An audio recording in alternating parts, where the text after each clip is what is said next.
Assalamualaikum warahmatullahi wabarakatuh. Perkenalkan, nama saya Anggi Despina, NIM 201404004 dari kelas A Tadris Matematika BP20. Yang mana pada kali ini saya akan membagikan video ujian akhir semester Matematika Diskrit yang merupakan tugas dari mata kuliah yang diampu oleh Ibu Nita Putri Utami, MPD. Nah, pada video kali ini saya akan membahas materi dari relasi rekursif sampai yang terakhir yaitu pohon merentang. Jadi untuk teman-teman silahkan ditonton ya video saya. Baiklah teman-teman, pada kali ini kita akan membahas matematika diskrit yang mana pada kali ini saya akan membahas 12 materi. Yang mana materinya yaitu pertama relasi rekursif, yang kedua konsep dasar poset, yang ketiga lattice, yang keempat aljabar boolean, yang kelima gerbang logika, yang keenam konsep dasar graf, yang ketujuh derajat titik, yang kedelapan penyajian dengan matriks, yang kesembilan lintasan terpendek, yang kesepuluh algoritma Dijkstra, yang ke-11 pohon, yang ke-12 pohon merentang. Nah, untuk yang pertama kita akan membahas tentang relasi rekursif, di mana kita akan membahas tentang definisi relasi rekursif, penyelesaian relasi rekursif dengan metode akar, kemudian fungsi pembangkit, selanjutnya contoh soal dan latihan. Untuk bagian pertama kita akan bahas definisi dari relasi rekursif. Hubungan yang terbentuk dari banyak cara menaiki n anak tangga yang disebut dengan AN dengan banyak cara menaiki n kurang 1 dan n kurang 2 anak tangga disebut hubungan rekursif. Secara lengkap, ekspresi bintang disebut dengan relasi rekursif atau RR. Suatu RR terdiri dari dua bagian, yaitu kondisi awal dan bagian rekursif untuk ekspresi dari RR. Nah, yang pertama A1 sama dengan 1, A2 sama dengan 2 disebut kondisi awal dari RR. Yang kedua, AN sama dengan AN kurang 1 ditambah AN kurang 2, di mana N besar sama dengan 3 disebut bagian rekursif dari RR. Kemudian, jadi relasi rekursif sering juga disebut sebagai relasi berulang. Relasi ini mendefinisikan sebuah barisan dengan memberikan nilai Kn yang dikaitkan dengan suku-suku sebelumnya. Kemudian barisan bilangan 1, 2, 3, 5, 8, 13, dan seterusnya dikenal dengan nama barisan Fibonacci. Barisan juga dapat dinyatakan dalam bentuk sebuah RR yaitu A0 sama dengan 1, A1 sama dengan 1, AN sama dengan AN kurang 1, ditambah AN kurang 2, di mana N besar sama dengan 2. Selanjutnya kita akan membahas tentang relasi rekursi linier. Bentuk umum bagian rekursif dari suatu relasi linier berderajat K adalah sebagai berikut. AN ditambah H1 kali N AN kurang 1 ditambah H2 N AN kurang 2 ditambah seterusnya sampai dengan nanti HK N AN dikurang K sama dengan Fn, di mana HIN dan Fn adalah fungsi dalam N dan HKN tidak sama dengan 0. Jika Fn sama dengan 0, maka RR-nya disebut homogen. Jika Hn sama dengan konstanta I, maka RR-nya disebut RR dengan koefisien konstanta. Bentuk umum RR linier homogen dengan koefisien konstanta adalah AN ditambah C1 AN kurang 1 ditambah C2 AN dikurang 2 ditambah seterusnya sampai dengan CK AN dikurang K sama dengan 0. Dengan K, kondisi awal dari C1 sama dengan konstanta, di mana I adalah 1, 2, seterusnya sampai dengan K nantinya. Selanjutnya kita akan membahas tentang penyelesaian relasi rekursif linear dengan metode akar karakteristik dan fungsi pembangkit. Misalkan ada AN sama dengan X pangkat N pada persamaan relasi rekursif, sehingga diperoleh X pangkat N ditambah C1 X pangkat N kurang 1 ditambah C2 X pangkat N kurang 2 ditambah seterusnya sampai dengan CK X pangkat N kurang K sama dengan 0. Bagi tiap suku pada persamaan relasi rekursif ini dengan pangkat terendah X N dikurang K untuk memperoleh XK pangkat K ditambah C1 X pangkat K kurang 1 ditambah C2 X pangkat K kurang 2 ditambah titik-titik seterusnya sampai dengan ditambah CK sama dengan 0. Persamaan yang kita lambangkan dengan bintang 3 disebut persamaan karakteristik dari relasi rekursif. Kasus 1. Persamaan karakteristik relasi rekursif karakteristik ini mempunyai K akar berbeda. Maka AN sama dengan XI pangkat N, di mana I besar sama dengan 1 dan kecil sama dengan K merupakan solusi dari persamaan karakteristik dari RR. Solusi umum dari relasi rekursif yang terbentuk yaitu AN sama dengan P1 X1 pangkat N ditambah P2 X2 pangkat N ditambah seterusnya ditambah PK XK pangkat N. Untuk kasus yang kedua, persamaan karakteristik dari RR mempunyai akar rangkap. Jadi kalau untuk kasus 2 ada teoremanya yaitu jika persamaan karakteristik dari RR mempunyai akar rangkap, misalnya X1 ada sebanyak M rangkap, maka solusi umum yang melibatkan akar X1 berbentuk P0 X1 pangkat N ditambah P1 NX2 pangkat N ditambah P2 N pangkat 2 X1N ditambah seterusnya sampai dengan nanti ditambah P N kurang 1 N pangkat M kurang 1 X 1 pangkat M. Kemudian menyelesaikan relasi rekursif dengan fungsi pembangkit dilaksanakan apabila tidak homogen, berarti teknik yang di atas tidak bisa digunakan. Maka untuk menyelesaikannya bisa pakai kombinasi, tetapi terlalu panjang, maka kita bisa memakai fungsi pembangkit.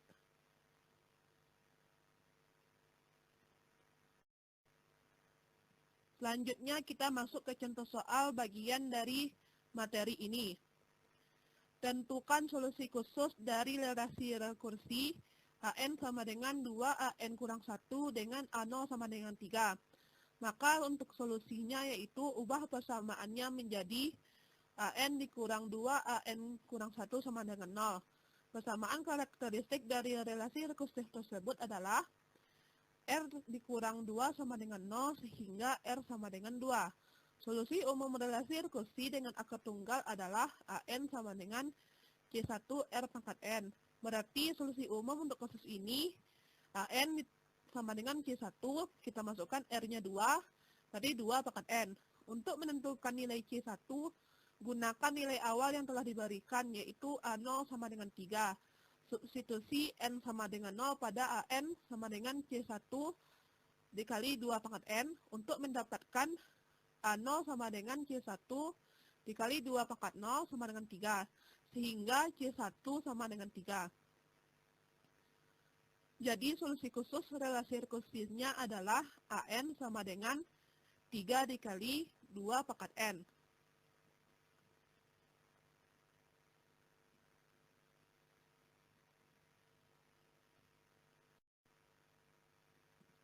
Kita masuk kepada soal latihan.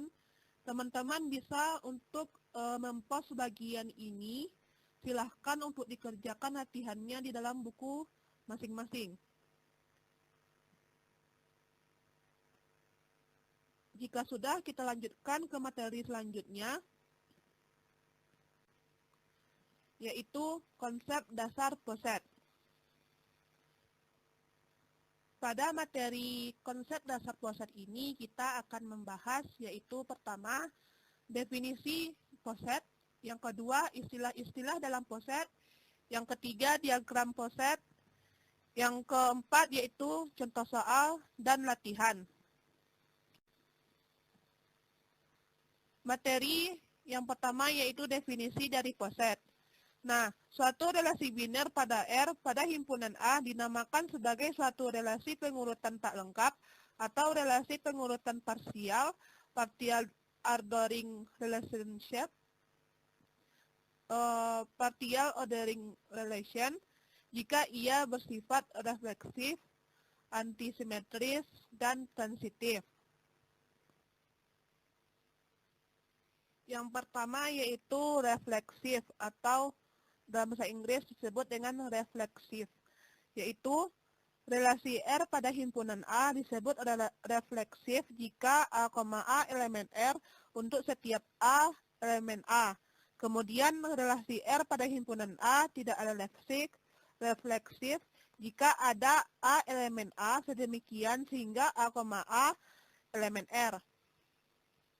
Kemudian menghantarkan atau transitif.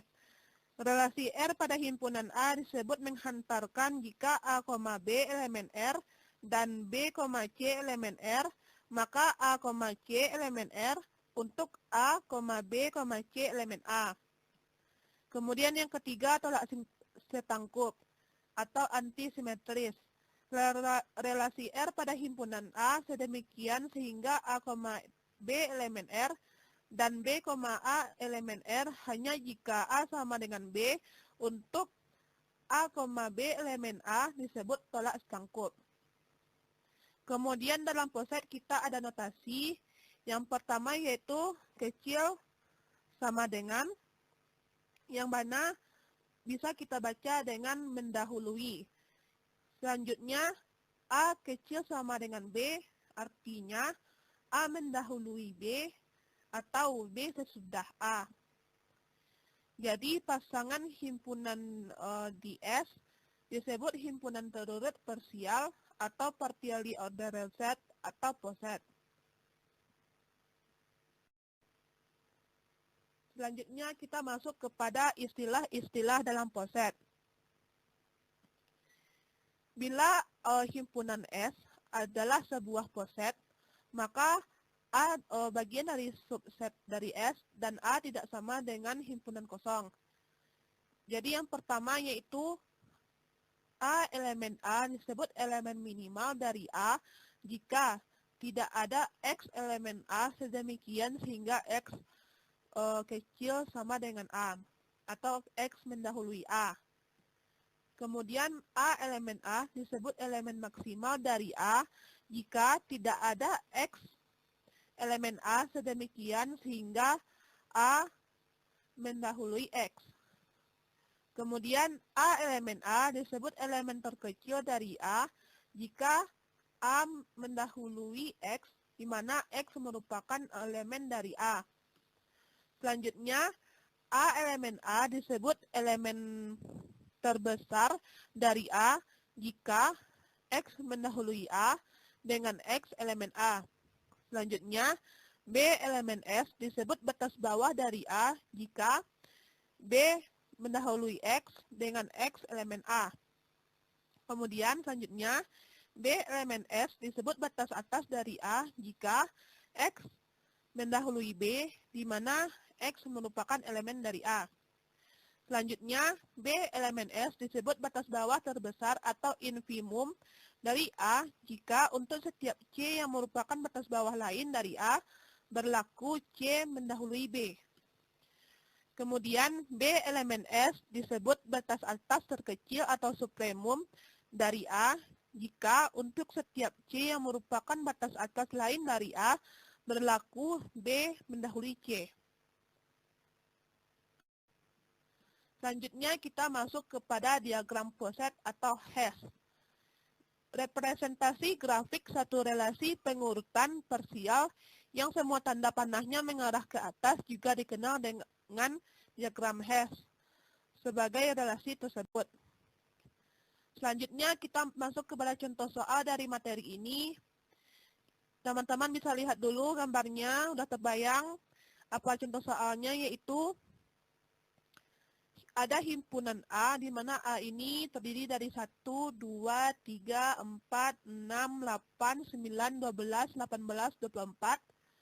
Anggap pengurutan parsial dari pembagian pada himpunan A jika A dan B elemen A. Jadi, A besar sama dengan B jika dan hanya jika A habis dibagi B. Gambarkan diagram Hess, posep A besar sama dengan. Nah, untuk menjawab pertanyaan ini, kita bisa lihat yaitu pada gambar himpunan ini yaitu A habis dibagi B. Berarti kita mulai dari angka yang terbesar yaitu angka 24. Jika dikatakan nanti A membagi habis B, maka kita mulai dari angka yang terkecil yaitu angka 1. Nah, kita selidiki satu-satu apakah 18 habis dibagi oleh B, tentu tidak, sehingga kita letakkan di samping kanan dan dikebawahkan sedikit. Kemudian 12. Apakah 12 habis dibagi oleh 24? Ya, yaitu hasilnya 2. Selanjutnya 8. 9. 9 ini yaitu habis dibagi oleh 18. Diletakkan di angka 18, ada panah ke bawah.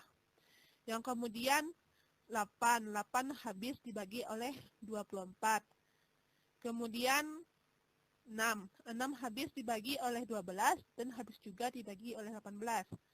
Kemudian 4 habis dibagi oleh 12 dan juga 8. Kemudian 3 habis dibagi oleh 6 dan 9. 2 habis dibagi oleh 6 dan juga 4. 1 habis dibagi oleh 2 dan 3. Nah, dari sini kita sudah membentuk diagram Hess atau poset. Tetapi kita juga ingin tahu nih penjelasan materi sebelumnya, seperti tentukan batas atas dari 4,6. Kita lihat 4,6 ada batas atasnya yaitu 12 dan 24. Di mana 8 ini tidak termasuk karena hanya 4. Sedangkan kita di soal yaitu 4 dan 6. Sehingga jawabannya yaitu 12 dan 24.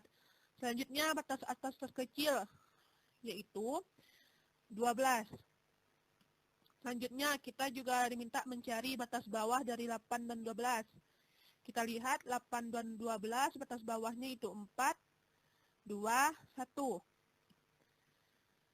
Maka batas bawah terbesarnya yaitu 4. Nah, selanjutnya 1 pada diagram poset ini merupakan elemen minimal dan terkecil dari A, sedangkan 18 dan 24 adalah elemen maksimal dari A. Kita masuk kepada latihan. Silahkan teman-teman untuk di-pause bagian ini dan disalin kepada buku latihannya.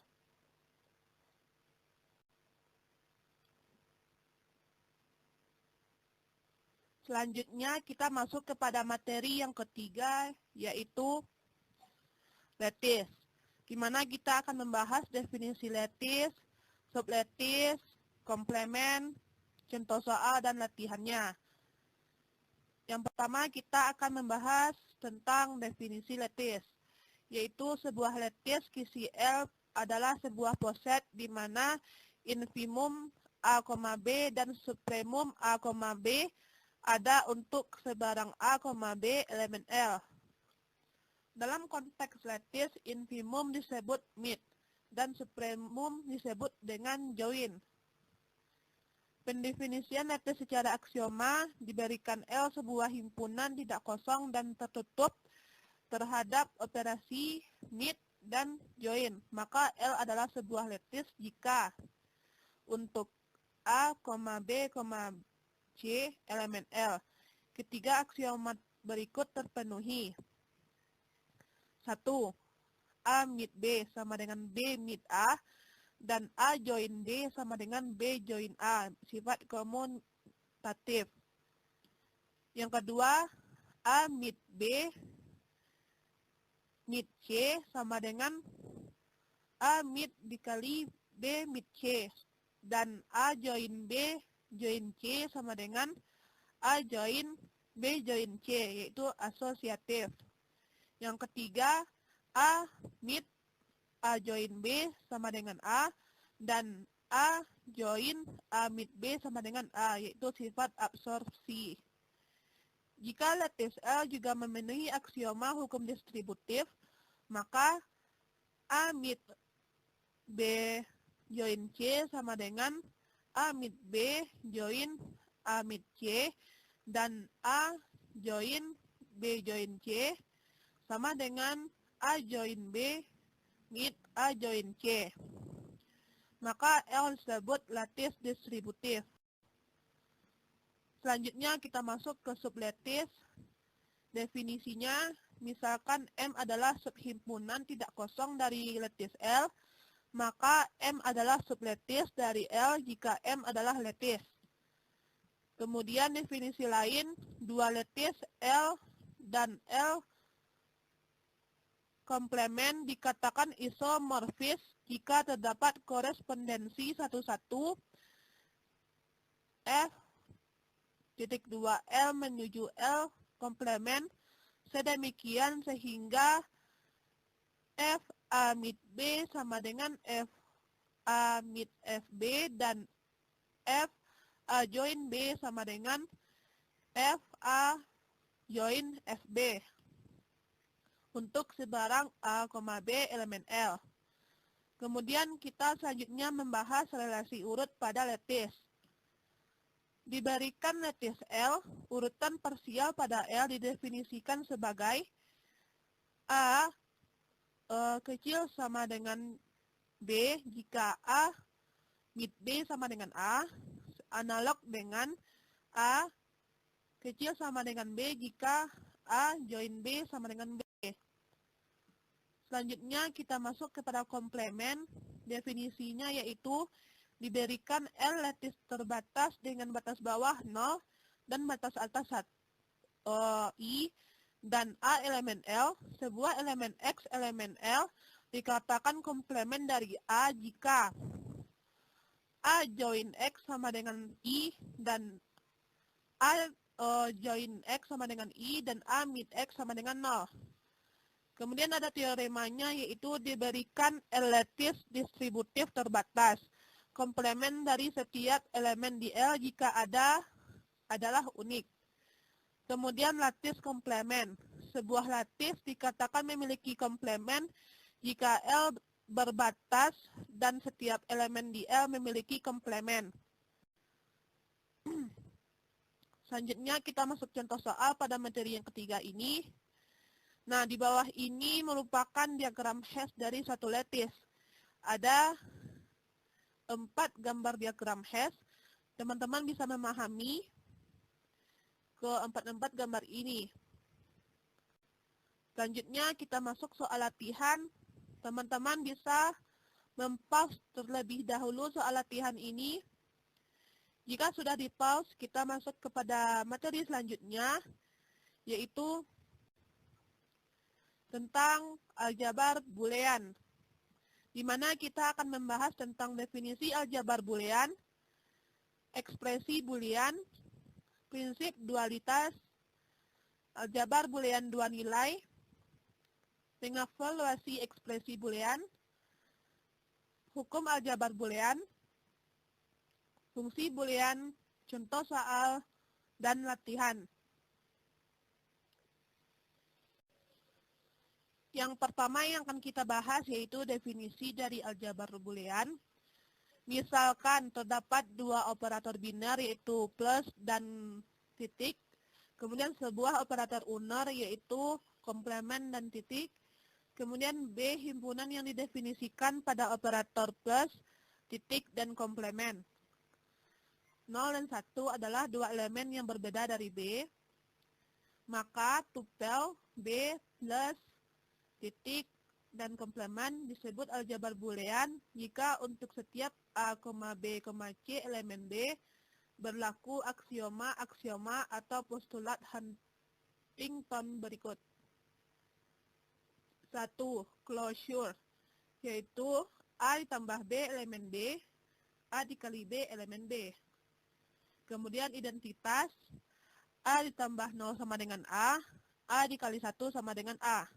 Kemudian komutatif, A ditambah B sama dengan B tambah A dikali B sama dengan B dikali A. Kemudian distributif, A dikali B tambah C sama dengan A dikali B ditambah A dikali C. A ditambah B dikali C sama dengan A ditambah B dikali A ditambah C. Selanjutnya komplemen, A ditambah A komplemen sama dengan 1, maka A dikali A komplemen sama dengan 0. Selanjutnya kita masuk kepada aljabar boolean dua nilai. Aljabar dua boolean dua nilai ini yaitu jika B sama dengan 0,1, kemudian operator biner plus dan titik, operator uner komplemen. Kaidah untuk operator biner dan operator uner yaitu A0 B0, A kali B sama dengan 0, A0 B1, A kali 0 sama dengan 0, A1 B0, A kali B sama dengan 0, A1 B1, A kali B sama dengan 1. Kemudian A0 B0, A tambah B sama dengan 0, A0 B1, A tambah B sama dengan 1, A1 B0, A tambah B sama dengan 1, A1 B1, A tambah B sama dengan 1. Kemudian jika A0, maka A komplemen sama dengan 1. Jika A1, maka A komplemen sama dengan 0. Kemudian cek apakah dia memenuhi postulat Huntington, yaitu sifat-sifat yang sebelumnya kita bahas. Kemudian kita bahas yaitu ekspresi boolean. Misalkan B plus kali komplemen adalah sebuah aljabar boolean. Suatu ekspresi boolean dalam B plus kali dan komplemen adalah 1. Setiap elemen di dalam B. 2. Setiap peubah. Yang ketiga, jika E1 dan E2 adalah ekspresi boolean, maka E1 ditambah E2, E1 kali E2, E1 komplemen adalah ekspresi boolean. Selanjutnya kita membahas tentang mengevaluasi ekspresi boolean. Contoh, A komplemen dikali B tambah C. Jika A sama dengan 0, B sama dengan 1, dan C sama dengan 0, maka hasil evaluasi ekspresi dari 0 komplemen dikali 1 ditambah 0 sama dengan 1 dikali 1 sama dengan 1. Dua ekspresi boolean dikatakan ekuivalen dilambangkan dengan sama dengan jika keduanya mempunyai nilai yang sama untuk K setiap pemberian nilai-nilai kepada N peubah. Contoh, A dikali B tambah C sama dengan A dikali B tambah A dikali C. Kemudian untuk materi selanjutnya kita bahas prinsip dualitas. Misalkan S adalah kesamaan identiti dari dalam aljabar boolean yang melibatkan operator tambah, kali, dan komplemen. Maka jika pernyataan S diperoleh dengan cara mengganti kali dengan tambah, tambah dengan kali, 0 dengan 1, 1 dengan 0, dan membiarkan operator komplemen tetap ada, tetap apa adanya, maka kesamaan S juga benar, yaitu S disebut juga dengan dual dari S. Contoh, A dikali 1 dikali 0 ditambah A komplemen sama dengan 0. Dualnya adalah A ditambah 0 ditambah 1 dikali A komplemen sama dengan 1. Kemudian yang kedua, A dikali A komplemen tambah B sama dengan AB. Dualnya adalah A ditambah A komplemen B sama dengan A ditambah B. Selanjutnya kita membahas hukum-hukum aljabar boolean. Yang pertama, hukum identitas, A tambah 0 sama dengan A dikali 1 sama dengan A. Kemudian 2, hukum idempoten, A ditambah A sama dengan A dikali A sama dengan A. Yang ketiga, hukum komplemen, A ditambah A absen sama dengan 1, A dikali A absen sama dengan 0. Yang keempat, hukum dominansi, A dikali 0 sama dengan 0, A ditambah 1 sama dengan 1. Yang kelima, hukum involusi. A komplemen 6 kurung komplemenkan lagi sama dengan A. Hukum penyerapan, A ditambah AB sama dengan A dikali A tambah B sama dengan A. Yang ketujuh, hukum komutatif, A ditambah B sama dengan B ditambah A, AB sama dengan BA. Kemudian yang kedelapan, hukum asosiatif, A ditambah B tambah C sama dengan A ditambah B ditambah C. Kemudian A dikali BC sama dengan AB dikali C. Yang kesembilan, hukum distributif, A ditambah BC sama dengan A tambah B dikali A tambah C. Kemudian A dikali B tambah C sama dengan AB dikali AC. Kemudian hukum De Morgan, A ditambah B komplemen sama dengan A komplemen dikali B komplemen. AB komplemen sama dengan A komplemen ditambah B komplemen. Yang ke-11, hukum 0/1. 0 komplemen sama dengan 1, 1 komplemen sama dengan 0. Selanjutnya kita membahas tentang fungsi boolean. Fungsi boolean disebut juga fungsi biner adalah pemetaan dari Bn ke B melalui ekspresi boolean. Kita menuliskan sebagai F fungsi Bn menuju atau dimetakan menuju B. Yang dalam hal ini Bn adalah himpunan yang beranggotakan pasangan terurut ganda n ordered n tuple di dalam daerah asal B. Setiap ekspresi boolean tidak lain merupakan fungsi boolean. Misalkan sebuah fungsi boolean adalah f x, y, z sama dengan x, y, z ditambah x komplemen y ditambah y komplemen z. Fungsi f memetakan nilai-nilai pasangan terurut ganda 3 x, y, z ke himpunan 0,1. Contohnya 1,0,1 yang berarti x sama dengan 1, y sama dengan 0, z sama dengan 1. Sehingga f1,0,1 sama dengan 1 dikali 0 kali 1 tambah 1 komplemen dikali 0 ditambah 0 komplemen dikali 1 sama dengan 0 ditambah 0 tambah 1 sama dengan 1.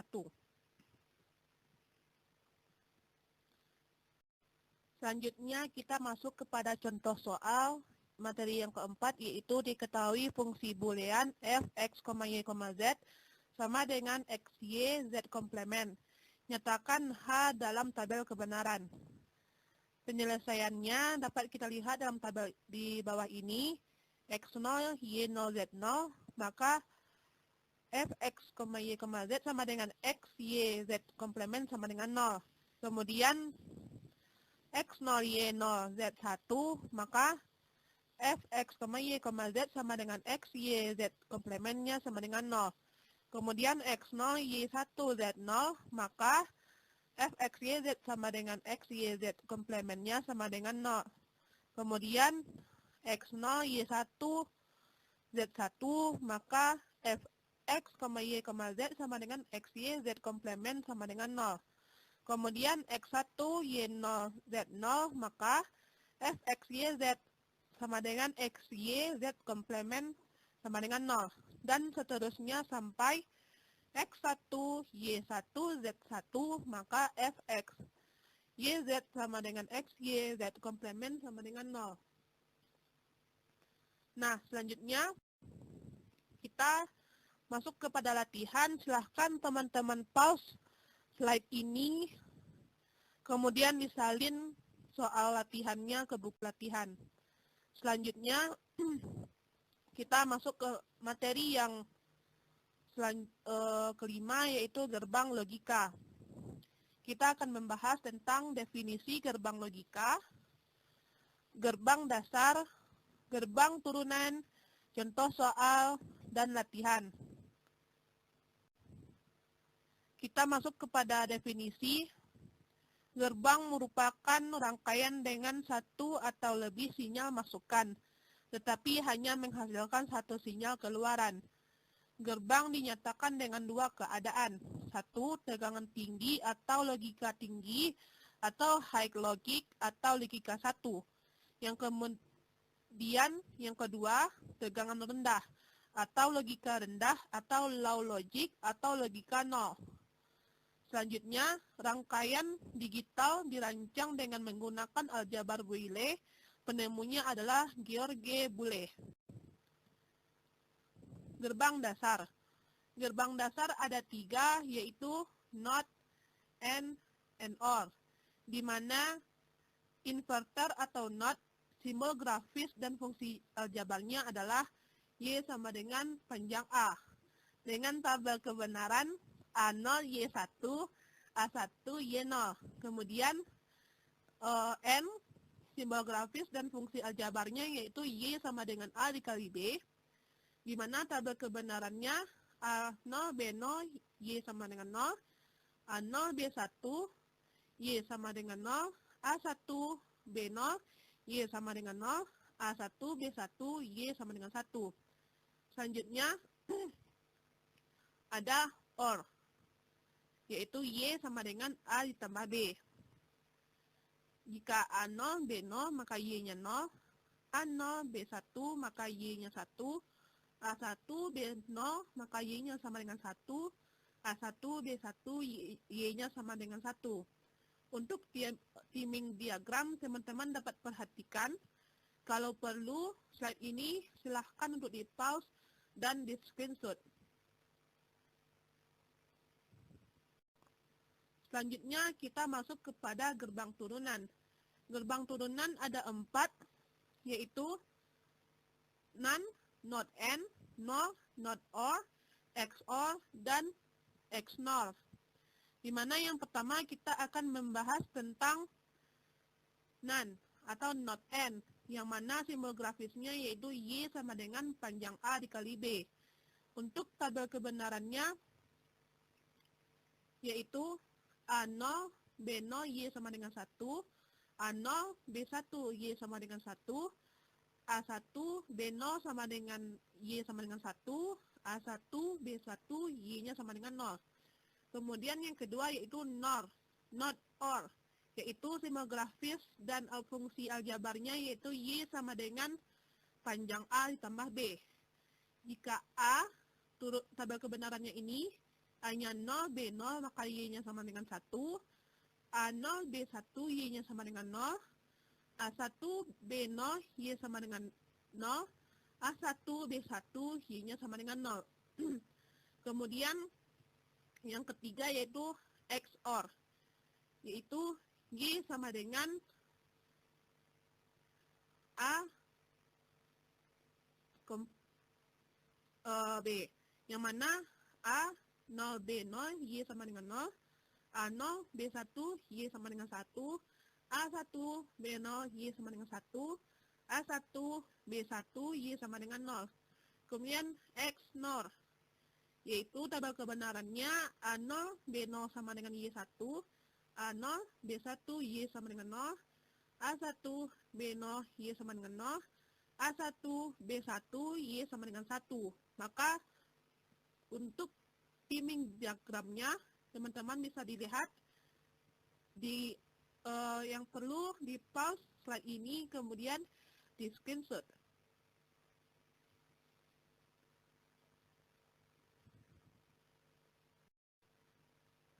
Kita masuk kepada contoh soal. Turunkan dengan tabel kebenaran pada gerbang logika di bawah ini, yaitu Y sama dengan panjang A ditambah B.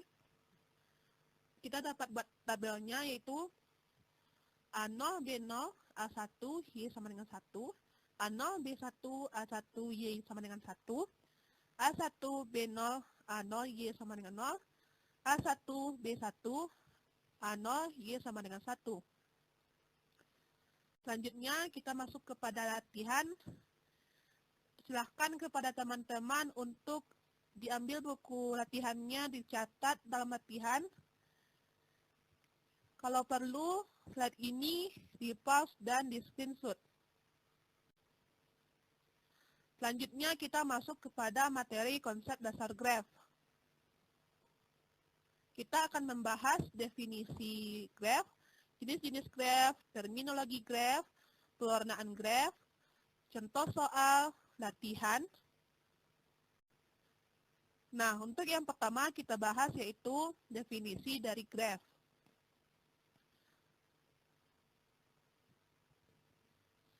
Graf didefinisikan sebagai pasangan himpunan P, E ditulis dengan notasi G sama dengan P, E.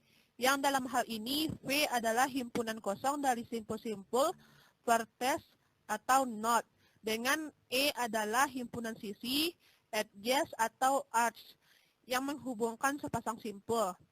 Graf dimungkinkan tidak mempunyai sisi satu buah pun, tetapi simpulnya harus ada, minimal satu. Graf yang hanya mempunyai satu simpul tanpa sebuah sisi pun dinamakan graf trivial.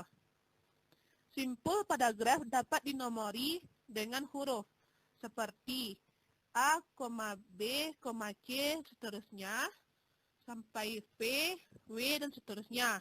Kemudian dengan bilangan asli, misal dengan 1, 2, 3, dan seterusnya, atau gabungan keduanya. Sedangkan sisi yang menghubungkan simpul U dan simpul V dinyatakan dengan pasangan U, V, atau dinyatakan dengan lambang E1, E2, seterusnya sampai dengan EN. Dengan kata lain, jika E adalah sisi yang menghubungkan simpul U dengan simpul V, maka E dapat ditulis sebagai E sama dengan V, V. Selanjutnya kita masuk kepada jenis-jenis graf. Sisi pada graf tidak dapat mempunyai orientasi arah. Berdasarkan orientasi arah pada sisi, maka secara umum graf dibedakan atas dua jenis. Satu, graf tak berarah atau indirect text graph, yaitu graf yang sisinya tidak mempunyai orientasi arah. Pada contoh gambar di bawah ini, teman-teman bisa lihat tidak ada panah yang mengarahkan graf ini kemananya. Kemudian graf berarah atau directed graph atau digraph, yang mana graf yang setiap sisinya diberikan arah orientasi. Kita bisa lihat ini arah 2 ke 3, 3 ke 1, kemudian 2 ke 1, 2 ke 4, dan 4 ke 3. Selanjutnya yang B, kita bisa lihat arahnya 2 ke 4, 2 ke 1, 3 ke 2, dan sebagainya. Selanjutnya, kita masuk kepada terminologi graf. Dalam teori graf, terdapat beberapa istilah yang sering digunakan yang berkaitan dengan graf. Selanjutnya akan dibahas beberapa terminologi dalam graf yang sering dipakai. Pertama, bertetangga atau adjacent, yaitu dua buah simpul pada graf tak berarah G dikatakan bertetangga bila keduanya terhubung langsung dengan sebuah sisi. Teman-teman bisa lihat pada gambar ini. Yang kedua, bersisian atau insiden.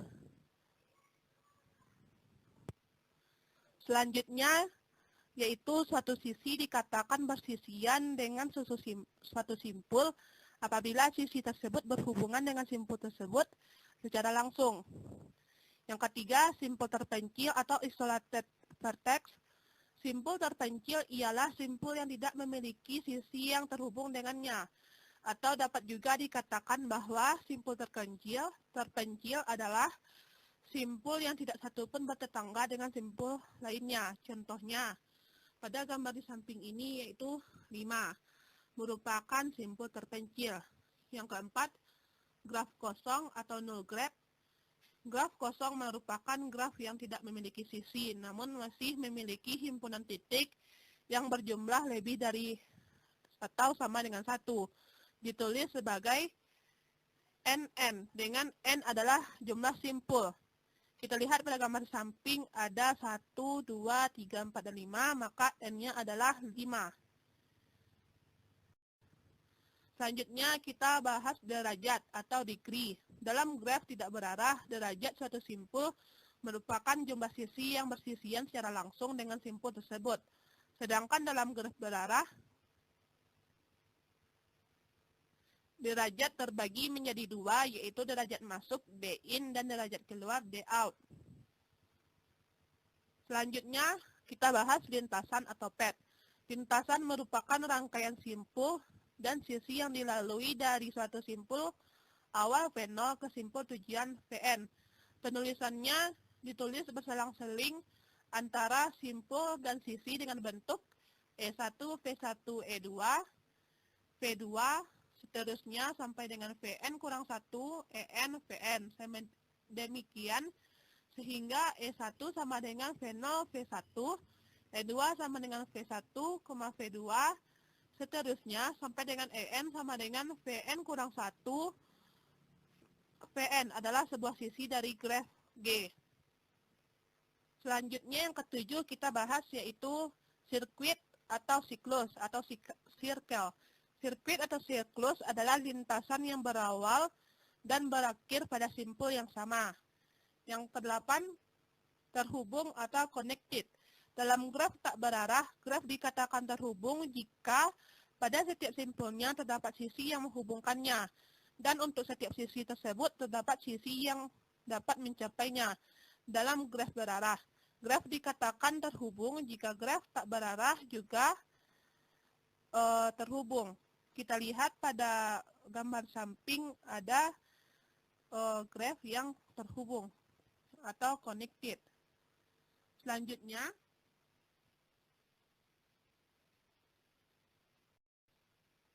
kita masuk kepada materi upagraf atau subgraf atau komplemen upagraf. Jika terdapat graf G sama dengan V, E, maka graf G1 sama dengan V1E1. Disebut upagraf dari G jika V1 merupakan himpunan bagian dari V dan E1, merupakan himpunan bagian dari E. Bagian yang tidak termasuk upagraf disebut dengan komplemen upagraf. Komplemen dari upagraf G1 terdapat graf G adalah graf G2 sama dengan V2E2. Sedemikian sehingga E2 sama dengan E dikurang E1 dan V2 adalah simpul yang anggota-anggota E2 bersisian dengannya. Selanjutnya yaitu upagraf merentang. Upagraf G1 sama dengan V1E1 dari graf G sama dengan V, E dikatakan upagraf merentang jika upagraf G1 mengandung semua simpul dari G. Yang ke-11 yaitu cut-set. Cut-set adalah himpunan sisi dari graf terhubung G yang apabila dibuang dari G akan menyebabkan graf G menjadi graf tidak terhubung.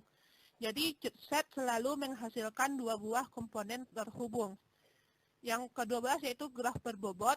Graf berbobot adalah graf yang setiap sisinya diberi sebuah harga atau bobot. Seperti pada contoh di samping, ada antara A dengan B itu 12 nilainya, AE 10, ED 15, DC 14, BC 11, dan DB 11.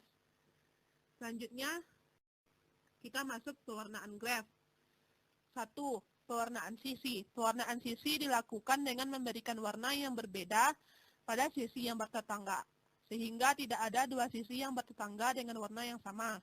Dapat kita lihat pada gambar di samping tidak ada satu sisi dengan sisi lain yang bertetangga yang sama warnanya. Selanjutnya, pewarnaan wilayah. Pewarnaan bidang dilakukan dengan memberikan warna yang berbeda pada bidang yang bersebelahan, sehingga tidak ada dua wilayah yang bertetangga dengan warna yang sama. Kita lihat pada contoh, tidak ada satupun wilayah yang sama warnanya, yang bertetanggaan. Yang ketiga, pewarnaan simpul. Pewarnaan simpul adalah pemberian warna pada simpul-simpul di dalam graf, sedemikian sehingga setiap dua simpul yang bertetangga terhubung langsung memiliki warna yang berbeda. Selanjutnya, kita masuk kepada contoh soal dari materi yang ke-6 ini. Diberikan graf dengan himpunan wilayah R sama dengan R1, R2, seterusnya sampai R6. Maka khusus pewarnaannya kita lihat gambarnya dulu pada gambar di slide ini. Khusus pada pewarnaan wilayah, peta atau wilayah yang diwarnai atau diselesaikan masalahnya harus dibentuk menjadi graf planar terlebih dahulu.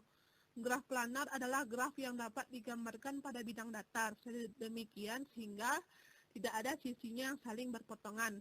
Setelah dibentuk ke graf planar, selanjutnya dibentuk menjadi graf dual, di mana setiap ruang dalam wilayah di graf planar dijadikan sebagai sebuah simpul. dan simpul-simpul yang bertetangga dihubungkan oleh sebuah sisi. Dengan demikian, pewarnaannya menggunakan konsep pewarnaan simpul. Untuk melatih pemahaman teman-teman, bisa mengerjakan latihan yang ada pada slide ini.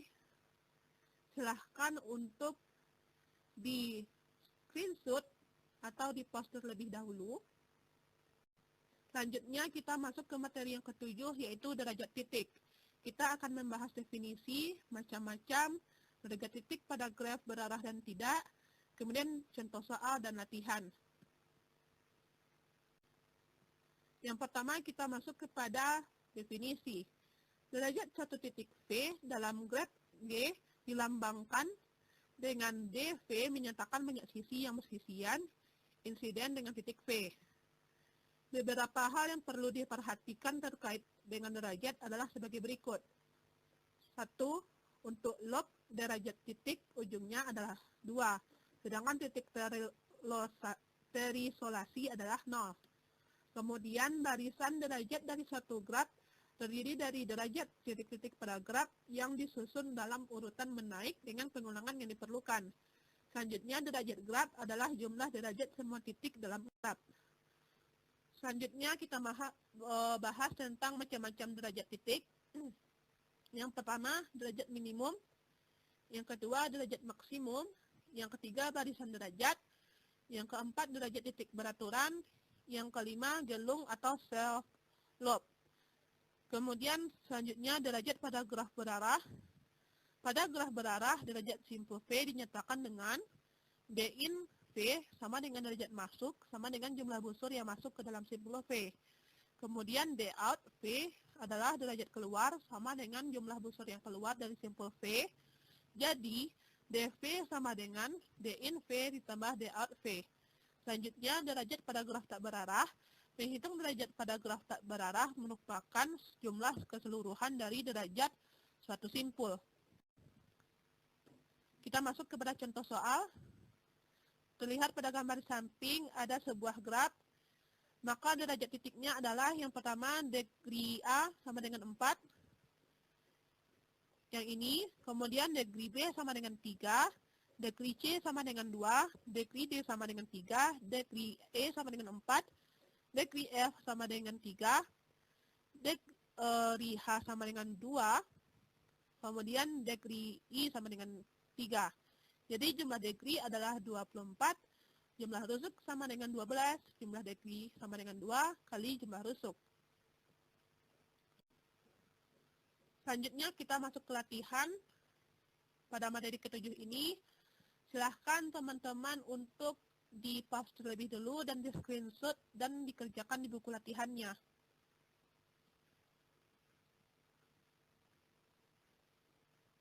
Kalau sudah, kita lanjut kepada materi selanjutnya, yaitu matrik penyajian graf. Kita akan membahas pemisalan dari matrik penyajian graf, matrik adjacensi, matrik insidensi, contoh soal, dan latihan. Pertama, kita masuk kepada materi dari penyajian matrik ini. Misalnya disajikan graf G dengan matrik ruas B ukuran M kali 2. Maka setiap baris matriks menyatakan ruas. Misalnya baris 4, 7 menyatakan ada ruas menghubungkan simpul 4 dan 7. Kemudian matrik adjacensi dari graf G, yaitu matrik yang menghubungkan vertex dengan vertex tanpa ruas sejajar adalah matriks A berukuran N kali N yang bersifat 1 bila ruas V, I, Vj, kemudian 0 bila dalam hal lain. Selanjutnya, matrik adjacensi merupakan matrik simetri.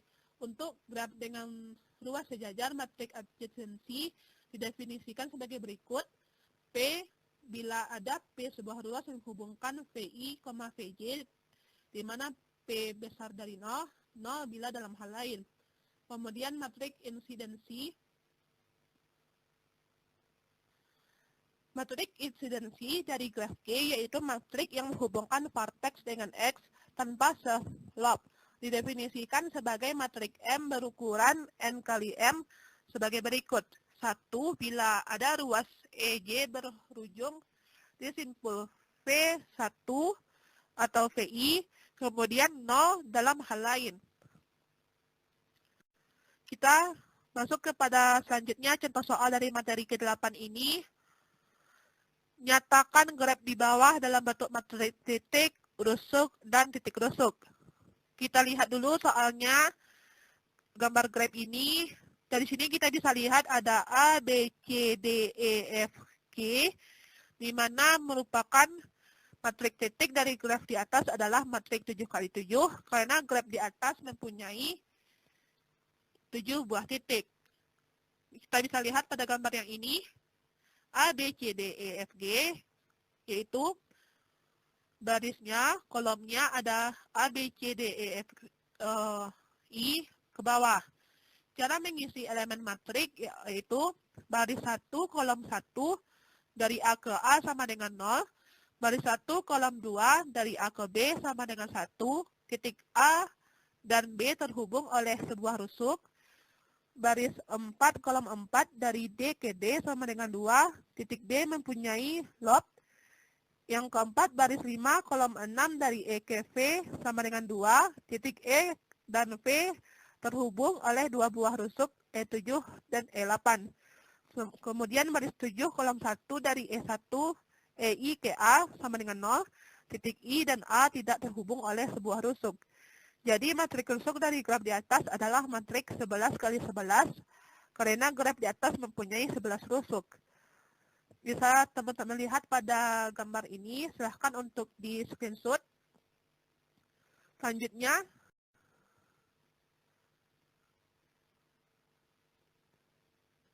Selanjutnya kita masuk kepada latihan untuk memperkuat pengayaan teman-teman. Silahkan untuk dikerjakan. Silahkan untuk di-pause dan di screenshot terlebih dahulu. Setelah selesai kita lanjutkan, yaitu lintasan terpendek, yaitu materi yang ke-9. Kita akan membahas definisi, macam persoalan, mengukur performansi metode pencarian, contoh soal, dan latihan. Yang pertama kita masuk kepada definisi. Lintasan terpendek adalah jalur yang dilalui dari suatu node ke node lain dengan besar atau nilai pada sisi yang jumlah akhirnya dari node awal ke node akhir paling kecil.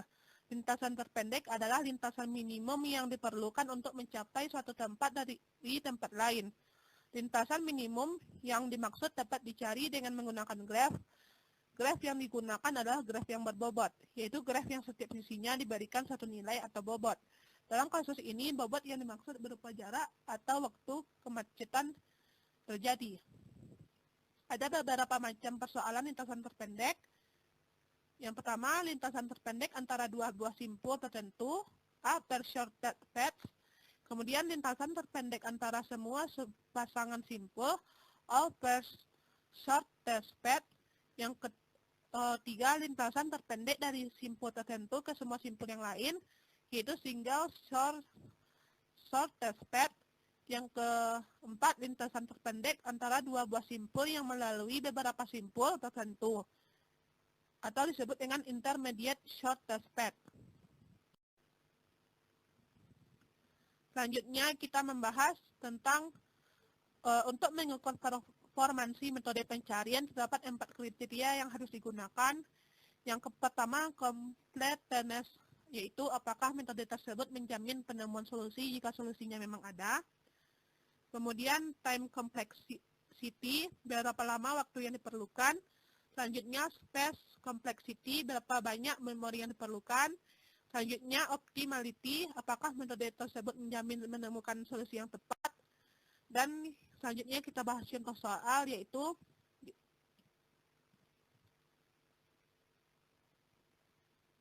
kita lihat pada gambar di samping dengan contoh soalnya, carilah jalur terpendek dari titik kuning ke titik biru. Kita jawab, pilihan awal yang dipilih pada algoritma adalah A, karena dia lebih kecil daripada D. D2 sedangkan A 1,5. Pilihan selanjutnya tidak ada sehingga ke B 2 dan selanjutnya B ke C 3. dan tujuan akhir sehingga jaraknya adalah 10,5. Padahal jika menggunakan jalur satu lagi sebesar 7 cuman, yaitu ke D2, ke E3, dan E ke tujuan akhir cuma 2. Algoritma ini tidak bisa mundur sehingga memilih B. Padahal nilainya sangat besar. Di sanalah kelemahan algoritma ini. Tetapi dengan tidak pernah mundur ke tempat awal untuk mencari jalan alternatif, algoritma ini cepat dalam menyelesaikan pencarian lintasan tercepat. Untuk pengayaan, teman-teman bisa kerjakan latihan di slide ini. Silahkan untuk di-pause dan di-screenshot. Jika telah selesai, kita lanjutkan materi kita, yaitu materi yang ke-10, algoritma Dijkstra. Kita akan membahas definisi, penghitungan jarak, uji kebenaran algoritma Dijkstra, contoh soal, dan latihan. Yang pertama kita bahas definisi. Algoritma Dijkstra merupakan algoritma yang dipakai dalam penentuan lintasan terpendek dari suatu titik tertentu ke setiap titik lain pada suatu graf. Algoritma ini dikembangkan oleh Edgar W.B. Dijkstra pada tahun 1959.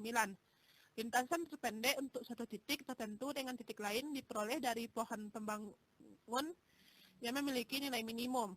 Strategi yang digunakan pada algoritma Dijkstra yaitu dengan membentuk suatu pohon Dijkstra yang diawali pada titik V0 dengan menambahkan sisi terkait dan terdekat dengan titik V0.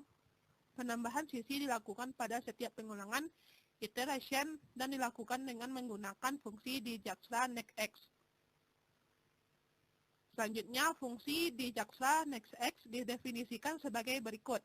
Misalkan X adalah himpunan sisi terkait yang telah ditambah, maka Dijkstra nextX G, X memberikan nilai pada titik akhir sisi terkait yang titik ujungnya berderajat lebih dari 1 atau non-tree, dan memiliki sisi yang titik paling ujungnya paling dekat dengan V0. Jika titik yang terpilih lebih dari 1, maka pilihlah 1.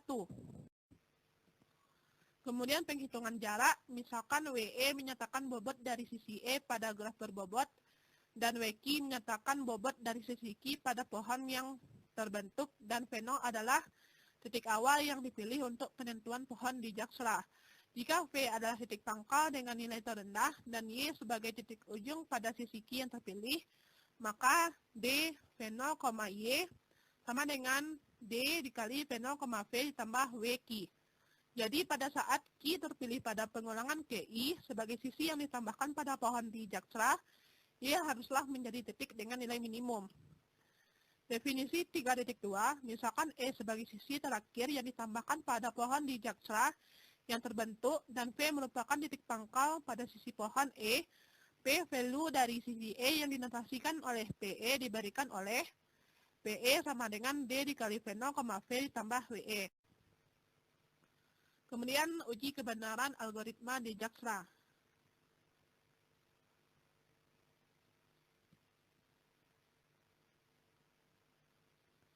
Teorema 3.3, misalkan TJ adalah pohon Dijkstra setelah J iterasi dari algoritma Dijkstra pada graf terhubung G. Untuk J besar sama dengan 0, kecil dari V kali G dikurang 1, untuk setiap V elemen TJ, lintasan V0, V yang unik di TJ adalah lintasan V0, V terpendek di G. Bukti, solusi trivial untuk T0 karena pada saat J sama dengan 0, pohon Dijkstra yang terbentuk hanya sebuah titik awal. Menggunakan induksi, diasumsikan untuk setiap J besar dari 0 atau kecil sama dengan V kali G kurang 2, bahwa TJ adalah benar. Misalkan sisi E dengan titik pangkal V1 elemen TJ dan titik ujung V2 bukan elemen dari TJ. Sebagai sisi yang terkait, yang ditambahkan ke pohon TJ pada pengulangan KJ tambah 1 karena V2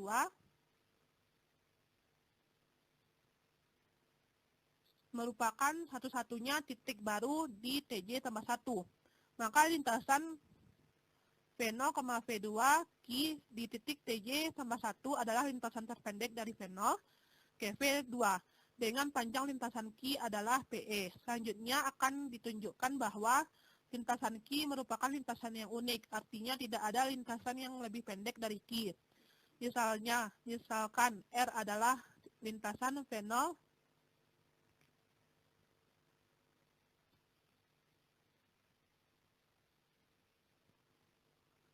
notasikan panjang lintasan Q dengan I-Q dan panjang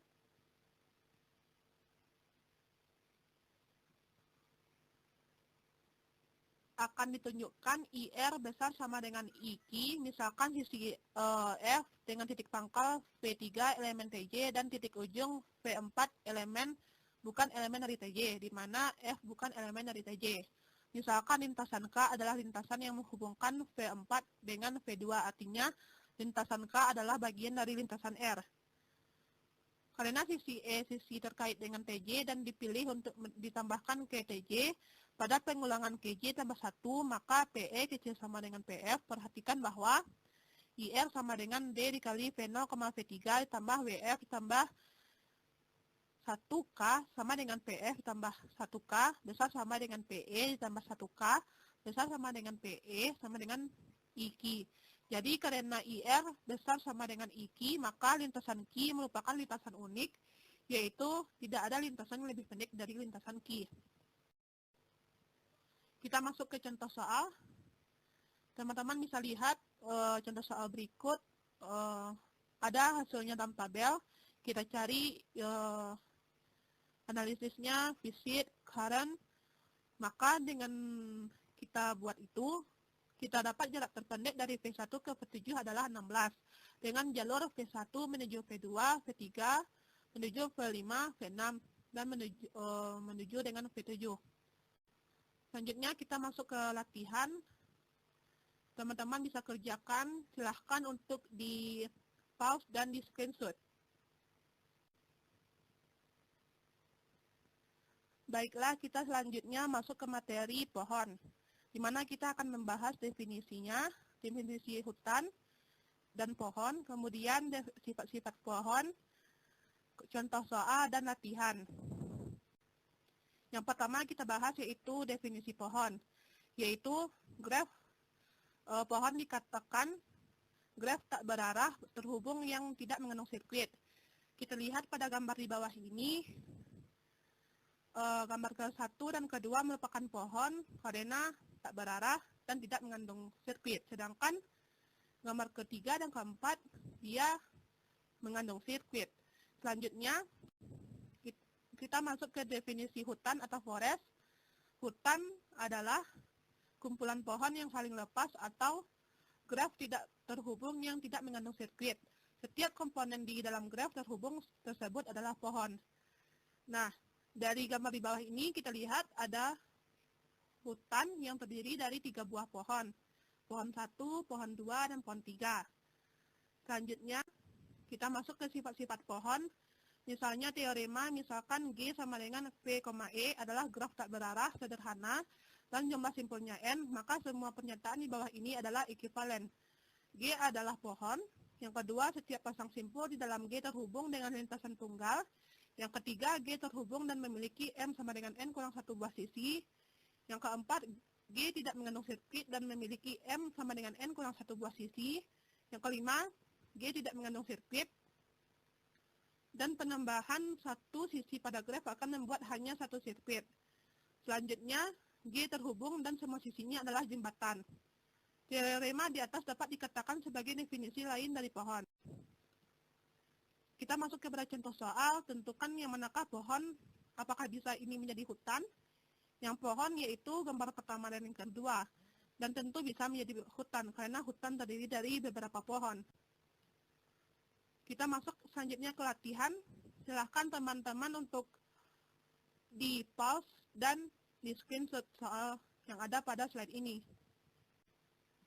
Kita masuk ke materi yang terakhir yaitu pohon merentang.